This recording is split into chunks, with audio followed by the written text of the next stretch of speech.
Hello friends, आज का video बहुत इंपॉर्टेंट होने वाला है क्योंकि फ्रेंड्स आज मैं ब्रेक करने वाली हूँ एक बहुत ही कॉमन डेंटल मिथ के बारे में।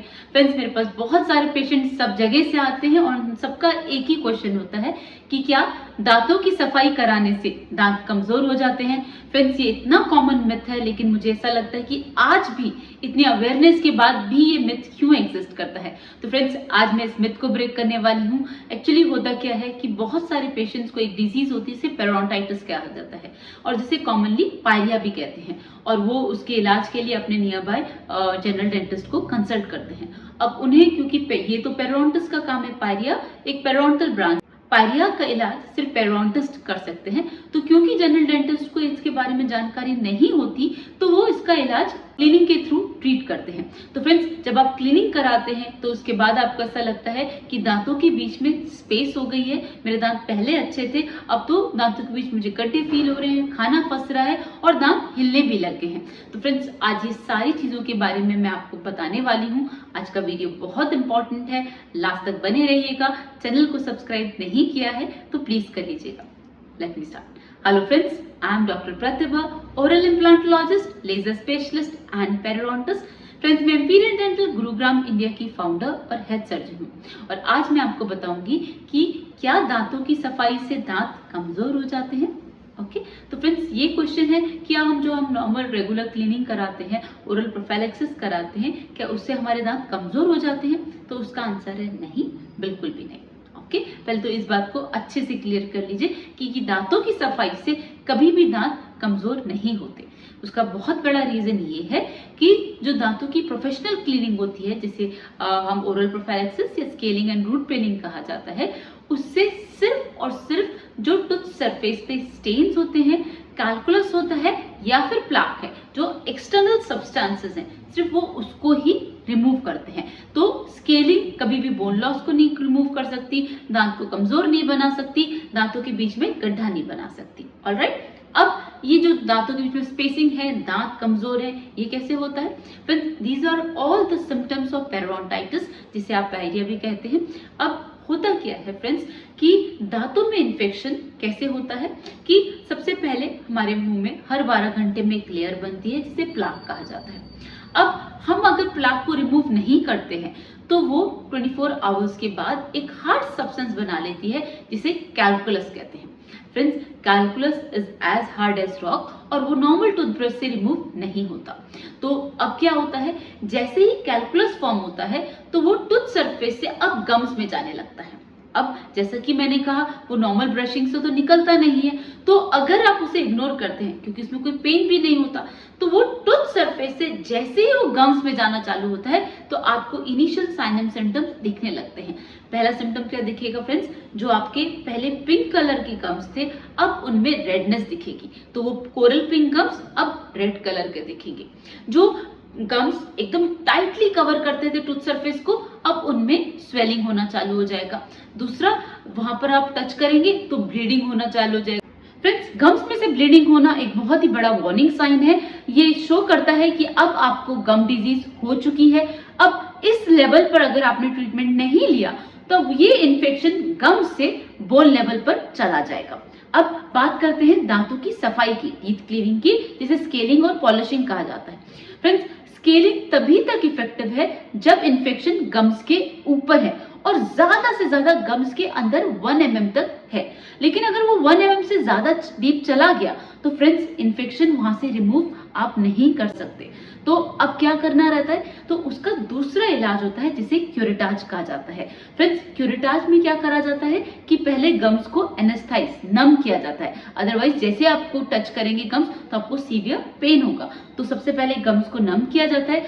उसके बाद क्यूरेट के थ्रू जो दांतों की रूट्स हैं, वो जो आपके गम्स है उसका इनर सरफेस और वहां पर जो भी इन्फेक्शन है उसको पूरी तरीके से डिब्राइड किया जाता है। फिर इसे कहा जाता है क्यूरेटाज। क्यूरेटाज में जो इन्फेक्टेड लेयर बन गई है गम्स के अंदर, आप उसको भी रिमूव करेंगे और रूट प्लेनिंग भी करेंगे, जो दांतों की जड़ है वहां पर से भी प्रॉपर उसे प्लेन करेंगे और स्मूथ करेंगे कि दोबारा इन्फेक्शन वहां पर ना जाए। तो उसके बाद जितना भी एरिया आपको लग रहा है वहां पर टूथ में से या कहीं से भी आपको उस एरिया के आसपास जो भी इन्फेक्शन दिख रहा है आप उसे पूरी तरीके से डिब्राइड करेंगे। तो फ्रेंड्स ये पार्ट होता है क्यूरेटाज का। Curettage is extremely important to stop the spread of pyorrhoea और पेरोडोंटाइटिस। अगर हमने गम डिजीज को इसी लेवल पर नहीं रोका तो वो गम लेवल से अब बोन लेवल पर चले जाएगी। तो जैसे बोन लेवल पर डिजीज पहुंचती है, इन्फेक्शन पहुंचता है, तो उससे क्या होगा फ्रेंड्स, बोन लॉस होना चालू हो जाएगा। तो जो आपको दांतों के बीच में गड्ढे दिखते हैं वहां पर बोन होनी चाहिए थी, और जब वहां से बोन लॉस हो गया इन्फेक्शन की वजह से, उसकी वजह से वहां पर गड्ढे बन गए। दैट मीन्स बोन लॉस हो चुका है। अब दूसरी बात समझिए कि जैसे ही बोन लॉस होगा, उनका काम क्या है, जॉब उनका काम है टूथ को सपोर्ट करना। तो जो टूथ फर्मली होल्ड है हमारे जॉ में, वो इसलिए क्योंकि वो चारों तरफ से बोन से कवर्ड है। अब समझिए कि वो बोन लॉस होता जाएगा तो क्या दो चीजें आपको क्या दिखेंगी, एक तो दांतों के बीच में गड्ढा, तो अब जो भी कुछ खाना खाएंगे वो वहां पर फंस जाएगा और वो इतना डीप हो जाएगा कि आप उसे निकाल नहीं पाएंगे। दूसरा क्या प्रॉब्लम होगा, क्योंकि बोन लॉस हो चुका है, दांतों का सपोर्ट कम हो चुका है, तो दांतों में आपको क्या दिखेगी, मोबिलिटी, दांत हिलना चालू हो जाएंगे। और फ्रेंड्स अगर इस लेवल पर भी अगर हम ट्रीटमेंट नहीं लेते हैं तो फ्रेंड्स दांत हिल हिल के टूथ लॉस, मतलब पहले बोन लॉस होगा, बोन लॉस से दांतों में मोबिलिटी, दांत हिलना चालू होंगे, और अगर हम वहां पर भी ट्रीटमेंट नहीं लेते तो फ्रेंड्स उससे दांत हिल के गिरना स्टार्ट हो जाएंगे। ये एक कारण होता है कि सिर्फ टीथ क्लीनिंग से आपका पायरिया का इलाज नहीं हो सकता। तो जब इन्फेक्शन टूथ सरफेस से गम लेवल पर जाता है, जिसे गम डिजीज कहा जाता है, उसका इलाज होता है क्यूरेटाज। क्यूरेटाज एक नॉन सर्जिकल ट्रीटमेंट है, इसमें 1 या 2 सिटिंग ही लगती हैं और इसमें गम लेवल तक पूरी तरीके से इन्फेक्शन को रिमूव किया जाता है। उसके बाद आपको सिर्फ मेंटेन करना होता है, हमेशा अवेयर रहना होता है कि मेरे टूथ सरफेस पे कभी भी प्लाक ना जमे, मैं हमेशा प्रॉपर क्लीनिंग रखूं वहां पर, और अगर खुद से नहीं कर पा रहा या कर पा रही तो मैं हर 6 मंथ या एटलीस्ट 1 ईयर में प्रॉपर डीप क्लीनिंग अपने नियर बाय डॉक्टर से करवाऊंगा। अगर वो इन्फेक्शन वहां पर जम जाता है और वो गम लेवल पर पहुंच जाता है तो फ्रेंड्स फिर से क्यूरेटाज ट्रीटमेंट करना पड़ता है। तो यहीं पर बस हमें अवेयरनेस की जरूरत है कि दांतों पे हमें प्लाक नहीं जमने देना है। प्लाक को हर 12 घंटे में रिमूव करना कंपलसरी है, मैंडेटरी है। उसके बाद दांतों के बीच में से सफाई करना, जिसे फ्लॉसिंग कहते हैं, इंटरडेंटल क्लीनिंग कहा जाता है, वो करना बहुत ही ज्यादा जरूरी है। जब दांतों के बीच में स्पेस ना हो तो वो फ्लॉस के थ्रू रिमूव हो जाता है। जब दांतों के बीच में स्पेस हो तो उसके लिए प्रोक्सा ब्रश और इंटरडेंटल टूथब्रश यूज किया जाता है। उसके बाद फ्रेंड्स अगर बोन लेवल तक इन्फेक्शन चला गया है तो अब हमें वहां पर फ्लैप सर्जरी करना होता है, जिसमें हम गम्स को रिफ्लेक्ट करते हैं और 100% इन्फेक्शन रिमूव करते हैं गम से, बोन से और टूथ सरफेस से।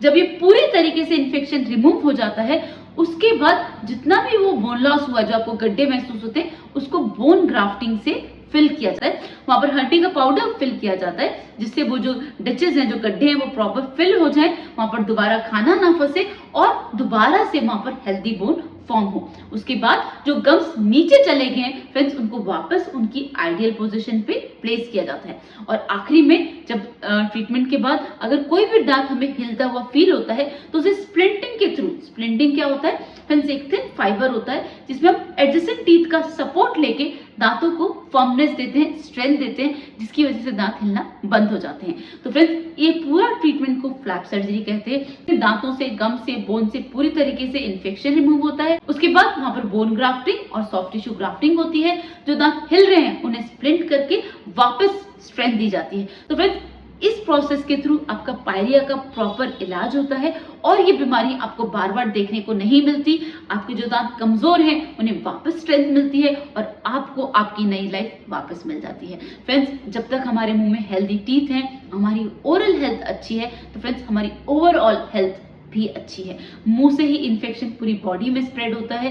मुंह से ही इन्फेक्शन प्रेगनेंसी कॉम्प्लिकेशन करता है, heart disease, brain stroke, diabetes and what not. तो फ्रेंड्स मुंह के इन्फेक्शन को आपको कभी भी इग्नोर नहीं करना है। इनिशियल स्टेज पर ही अपने नियर बाय डॉक्टर्स को कंसल्ट करना है।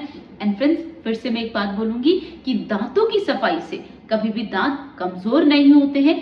सिर्फ आप दांतों की सफाई आप तभी आपकी इफेक्टिव होगी जब आपका इन्फेक्शन टूथ सरफेस पे होगा। अगर आपको आपके दांत पीले दिख रहे हैं, आपको ऐसा लग रहा है कि वहां पर कोई येलोइश लेयर जम रही है, आप अपने डॉक्टर को पास जाइए, वो वहां पर अच्छी स्केलिंग करेंगे और पॉलिशिंग करेंगे और आपको आपके चमकते हुए दांतों को वापस देंगे। लेकिन अगर दांतों से इन्फेक्शन गम्स में चला गया है या फिर बोन में, तो अगर गम्स में गया है तो उसका ट्रीटमेंट क्यूरेटाज होगा और बोन लेवल तक गया है तो उसका ट्रीटमेंट फ्लैप सर्जरी होगा। तो फ्रेंड्स, इस मिथ को यहीं पर ब्रेक करें।